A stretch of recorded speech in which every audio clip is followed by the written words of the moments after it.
Good morning class. How are you? I hope you are very fine. तो बेटा देखिए, आज हम हिंदी फर्स्ट में कविता पढ़ेंगे और कविता का नाम है मत बांटो इंसान को। चैप्टर 13 मत बांटो इंसान को। तो students, please take out your Hindi first book and open your chapter number 13 मत बांटो इंसान को। तो देखिए बच्चों, ये कविता विनय महाजन जी के द्वारा लिखी गई है और इसका शीर्षक है मत बांटो इंसान को।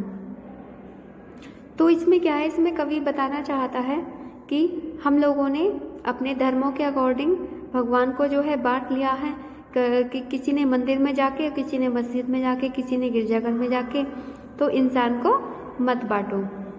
तो हमें प्रकृति ने क्या क्या दिया है और क्या क्या उससे हम लोगों को, जब हम मिलजुल कर नहीं रहते हैं, क्या क्या नुकसान होता है।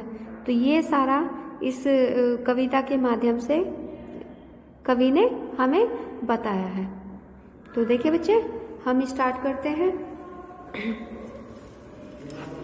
मंदिर मस्जिद गिरजाघर ने बांट लिया भगवान को, धरती बांटी सागर बांटा, मत बांटो इंसान को। तो कवि विनय महाजन जी कहते हैं कि देखिए, हम लोगों ने मंदिर बांटी, मस्जिद बांटी, गिरजाघर बांटा, बांट लिया भगवान को। हमने क्या किया, हमने अलग अलग धर्मों में होने के बाद तो हमने मंदिर में जाके पूजा करनी शुरू कर दी, मस्जिद में जाके शुरू कर दी, गिरजाघर में, गुरुद्वारे में। तो इस तरह हमने जो है क्या है, जो हिंदू हैं वो मंदिर में ही जाते हैं, जो मुसलमान हैं वो मस्जिद में जाते हैं, जो ईसाई लोग हैं वो गिरजाघर में जाते हैं, जो सिख लोग हैं वो गुरुद्वारे में जाते हैं। तो इस तरह हमने अपने भगवान को जो है ये ऐसे बांट लिया है, मंदिर मस्जिद गिरजाघर के रूप में बांट लिया है। धरती बांटी सागर बांटा, धरती बांट ली हमने, ठीक है, और सागर बांट लिया, लेकिन मत बांटो इंसान को। तो कवि कहते हैं कि ये सब हमने बांट लिया, लेकिन कम से कम इंसान को मत बांटो। हम लोगों को आपस में मत बांटो कि ये हिंदू है, ये ईसाई है, ये सिख है, ये दूसरे धर्म का है। हमें उन धर्मों के चक्कर में मत बांटो, इंसान को मत बांटो। आगे है, अभी राह तो शुरू हुई है, मंजिल बैठी दूर है, उजियाला महलों में बंदी, हर दीपक मजबूर है। तो अभी राह तो शुरू हुई है कि अभी तो ये राह शुरू हुई है, अभी तो हम लोगों ने अपना जीवन जीना शुरू किया है। मंजिल बैठी दूर है, लेकिन जो हमारी मंजिल है, जिस चीज़ के लिए हमें जीवन मिला है, वो मंजिल तो अभी बहुत दूर बैठी हुई है। उजियाला महलों में बंदी, और ये उजियाला जो महलों में बंदी है, यानी महलों में उसको कैद कर रखा है। हर दीपक मजबूर है। तो दीपक क्या है, दीपक वो महलों के अंदर जल रहा है और बाहर निकलने के लिए क्या है, वो वहाँ पे जलने के लिए मजबूर है। मिला ने सूरज का संदेशा, हर घाटी मैदान को, धरती बाटी सागर बाटा, मत बांटो इंसान को। तो कवि आगे कहते हैं कि मिला ने सूरज का संदेशा, कि सूरज का संदेशा अभी हर घाटी हर मैदान को नहीं मिला है, यानी देश के विभिन्न क्षेत्रों में, विभिन्न भागों में अभी ये संदेशा नहीं मिला है। कौन सा संदेशा? धरती बाटी सागर बाटा, मत बांटो इंसान को। सूरज कहता है कि वो तो एक ही है, ठीक है, लेकिन लोगों ने क्या है, सबको बांट लिया, भगवान को बांट लिया, सागर बांट लिया, धरती बांट ली, लेकिन क्या है, सूरज तो एक ही है। और वही एक सूरज हिंदू के घर में भी जाता है, मुसलमान के घर में भी जाता है, सिख के घर में भी जाता है, वही हर घर में उजाला फैलाता है। तो सूरज का संदेशा, सूरज कहता है कि अभी मेरा संदेशा हर घाटी मैदान को नहीं मिला है। धरती बाटी सागर बाटा, मत बांटो इंसान को, कि तुमने सब कुछ बांट लिया, इंसान को मत बांटो। आगे देखिए, अब भी हरी भरी धरती है, ऊपर नील वितान है, पर न प्यार हो तो जग सूना, जलता रेगिस्तान है। तो आगे कवि कहते हैं कि अब भी हरी भरी धरती है, कि अब भी जो है धरती हरी भरी है, यानी खेत खलियान हरे भरे अच्छे से फसल खड़ी हुई है। ऊपर नील वितान है, नील वितान यानी कि ऊपर जो नीला आसमान है। अब जब हम देखेंगे तो चारों तरफ क्या है, इतना बड़ा आकाश है कि चारों तरफ हमें वो नीला आकाश दिखाई देता है। पर न प्यार हो तो जग सूना, लेकिन अगर प्यार ना हो तो वो सारी दुनिया वो हमें सूनी सूनी लगती है, यानी जैसे कोई अपना न हो हमें इस तरह लगता है, कोई इस दुनिया में रहता न हो ऐसा लगता है, जलता रेगिस्तान है।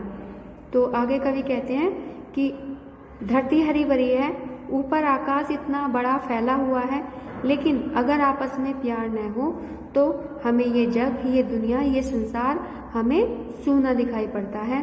कैसा सूना दिखाई पड़ता है? जैसे जलता रेगिस्तान है, जैसे रेगिस्तान में रेत उड़ती रहती है, दूर दूर तक कोई दिखाई नहीं देता, कोई हरा पेड़, कोई पक्षी दिखाई नहीं देते।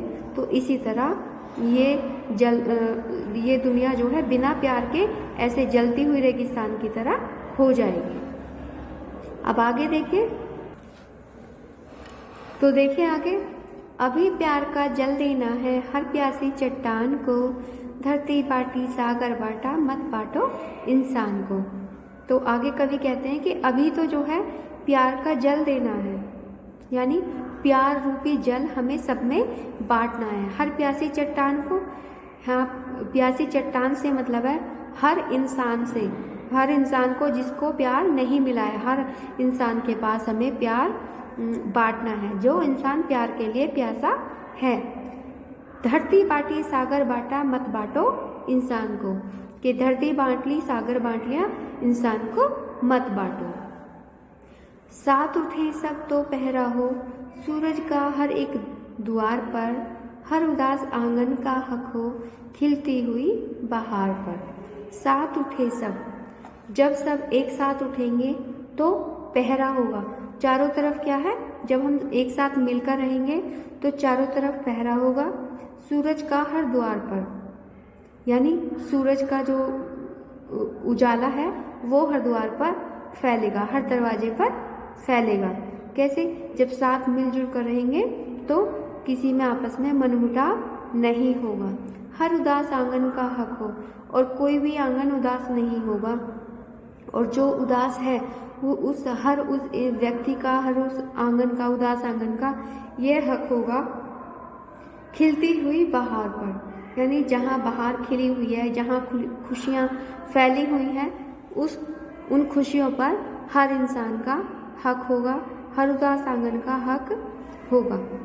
आगे देखें, रोंद न पाएगा फिर कोई मौसम की मुस्कान को, धरती बाटी सागर बाटा मत बांटो इंसान को। रोंद न पाएगा का फिर कोई, रोंदना यानी कि कुचलना, फिर कोई भी जो है उसे कुचल नहीं पाएगा। किसको?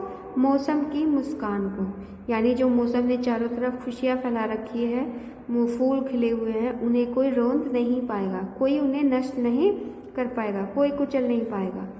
धरती बाटी सागर बाटा मत बांटो इंसान को, कि धरती बाटी सागर बांट लिया, इंसानों को मत बांटो। तो बेटा इस कविता के माध्यम से कवि हमें समझाना चाहते हैं कि हमें भी जो है मिलजुल कर रहना चाहिए। कट्टरपंथी होना बहुत घातक सिद्ध होता है, ठीक है, यानी झगड़ा करना। अगर हमारा स्वभाव झगड़े वाला होगा तो क्या है, हम किसी को भी प्यार नहीं कर पाएंगे, किसी को भी अपना नहीं बना पाएंगे। तो हमें कट्टरपंथी, कट्टरता नहीं बरतनी चाहिए। हमें हमारा व्यवहार जो एकदम सच्चा और सरल होना चाहिए, ठीक है बच्चों। और सहजता को अपनाना चाहिए, यानी सबसे प्रेम करना चाहिए, सभी के भलाई के लिए कार्य करना चाहिए, सबकी सहायता करनी चाहिए। और जिस प्रकार जो है देखो, यानी प्रकृति ने हमें सब कुछ दिया है। प्रकृति ने क्या क्या दिया है, ठीक है। जब फूल खिलते हैं तो वो फूल केवल एक ही व्यक्ति विशेष को खुशबू नहीं देते या एक ही व्यक्ति विशेष को आनंद नहीं पहुंचाते, वो सबको अपनी खुशबू देते हैं। चाहे वो उसके पास से गुजरने वाला हिंदू हो, मुसलमान हो, सिख हो, ईसाई हो, किसी भी धर्म को मानने वाला हो, किसी भी जाति का हो, वो सबको अपनी खुशबू देते हैं। सभी उसको देखकर खुश होते हैं, सबको प्रसन्नता देते हैं। इसी प्रकार पेड़ है, पेड़ सबको छाया देते हैं। उसके नीचे बैठने वाला कौन है, वो उससे उसका नाम या धर्म नहीं पूछते हैं, उसकी जाति नहीं पूछते हैं। तो इसी प्रकार हमें भी सबकी सहायता करनी चाहिए। इसी प्रकार जैसे आपने इसमें देखा, मिला न सूरज का संदेशा हर घाटी मैदान को। तो सूरज क्या संदेश देना चाहता है? सूरज यही संदेश देना चाहता है कि तुम लोगों ने भगवान को तो बांट लिया मंदिर मस्जिद के रूप में, लेकिन मैं तो एक ही हूँ ना, सूरज तो एक ही है, और वही बिना किसी से भेदभाव किए बिना अपनी उजाला क्या है, अपनी सूरज की रोशनी हर किसी के घर तक पहुंचाता है, हर द्वार तक पहुंचाता है ना, पहुंचाता है ना। या वो भी भेदभाव करता है, हाँ भाई ये मुसलमान है मैं इसके द्वार पर नहीं जाऊंगा, ये हिंदू है इसके द्वार पर जाऊंगा, या किसी और के है, नहीं करता ना, नाम से हमारी जाति पूछता है। तो इसी प्रकार बेटा, जैसे प्रकृति ने हमें सब कुछ दिया है और प्रकृति बिना हमसे हमारा नाम पूछे, हमारा धर्म पूछे बिना हमें सब कुछ अपना दे देती है, हम पर सब कुछ लुटा देती है। उसी प्रकार हमें भी मिल करके एक दूसरे की सहायता करनी चाहिए और आपस में प्रेम से रहना चाहिए। ठीक है बच्चों, तो देखिए अब इसके डिफिकल्ट वर्ड देखिए। फर्स्ट लाइन में मंदिर, फिर गिरजाघर, फिर बाट, फिर नीचे इंसान, दूसरे पैराग्राफ में मंजिल, आगे उजियाला, आगे संदेशा, घाटी मैदान, नेक्स्ट पैराग्राफ में हरी भरी, वितान, प्यार, रेगिस्तान। अब अगले पेज पर आ जाइएगा, चट्टान, इसके बाद नेक्स्ट पैराग्राफ में आंगन। ठीक है, तो ये आपको डिफिकल्ट वर्ड करने हैं बच्चों अपनी नोटबुक में। अब इसके बाद आ जाइए शब्द अर्थ पर। शब्द अर्थ पर देखिए, बांटना। आप अपनी नोटबुक में एक तरफ शब्द लिखेंगे, शब्द, बस इतना। ठीक है, ये अर्थ नहीं लिखेंगे, शब्द। ठीक है, और यहाँ लिखेंगे अर्थ, फिर एक तरफ ये वर्ड और इसके सामने इसका मीनिंग, अर्थ। बांटना, विभाजित करना। रहा, मार। संदेशा, संदेश, खबर। पहरा, निगरानी, देख रेख। बाहर, सुखद वातावरण। आप लिखेंगे दोनों आंसर, दोनों अर्थ लिखेंगे, लेकिन याद कोई एक कर सकते हैं, कोई सा भी लिखेंगे तो आप जो है वो सही होगा। इधर देखिए, इंसान, मनुष्य। बंदी, कैद। वितान, विस्तार। हक, अधिकार। रोंदना, कुचलना। ठीक है बच्चों, अब देखिएगा। हाँ, तो एक बार इसे पोयम को फिर से मेरे साथ मिलकर के गाइएगा। गाएंगे ना बच्चों?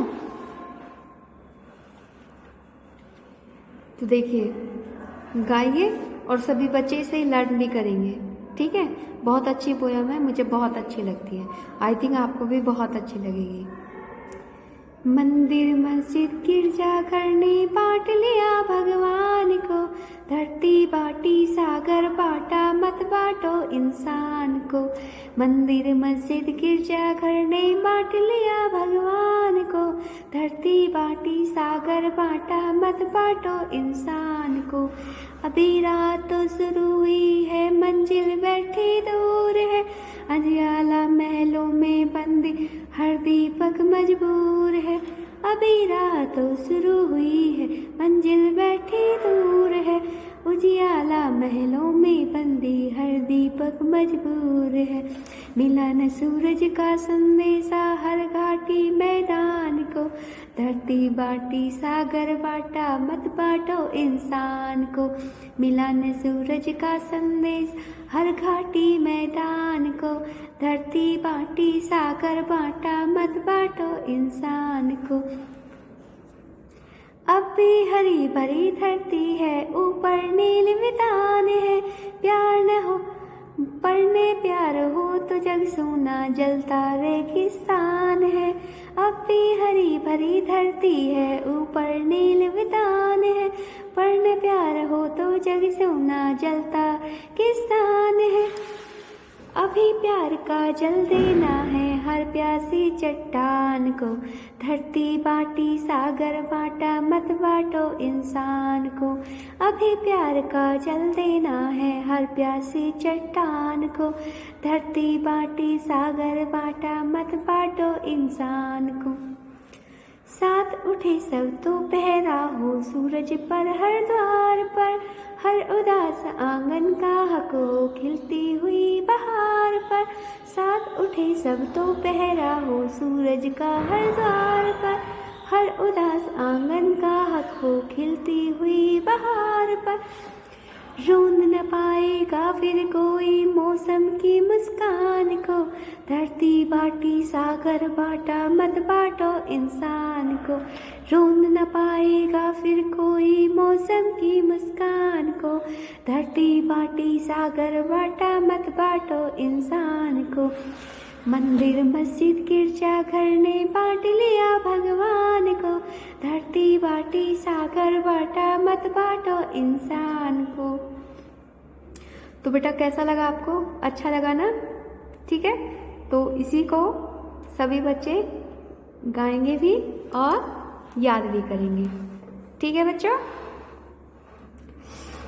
और इस पोयम के माध्यम से कवि ने जो हमें समझाया है उसे आप अपने जीवन में भी उतारेंगे। ठीक है ना? उतारेंगे ना बच्चों? सभी बच्चे मुझसे प्रॉमिस कीजिए और खुद से भी एक प्रॉमिस कीजिए कि आप एक दूसरे की हेल्प करेंगे। ठीक है? और क्या मिलजुल कर प्रेम से रहेंगे। खुद से प्रॉमिस कीजिए बेटा, मुझसे नहीं, खुद से। क्योंकि जब आप खुद से करेंगे तो उसे निभाने के लिए कुछ ना कुछ ज़रूर करेंगे। ठीक है? ओके, थैंक यू बेटा।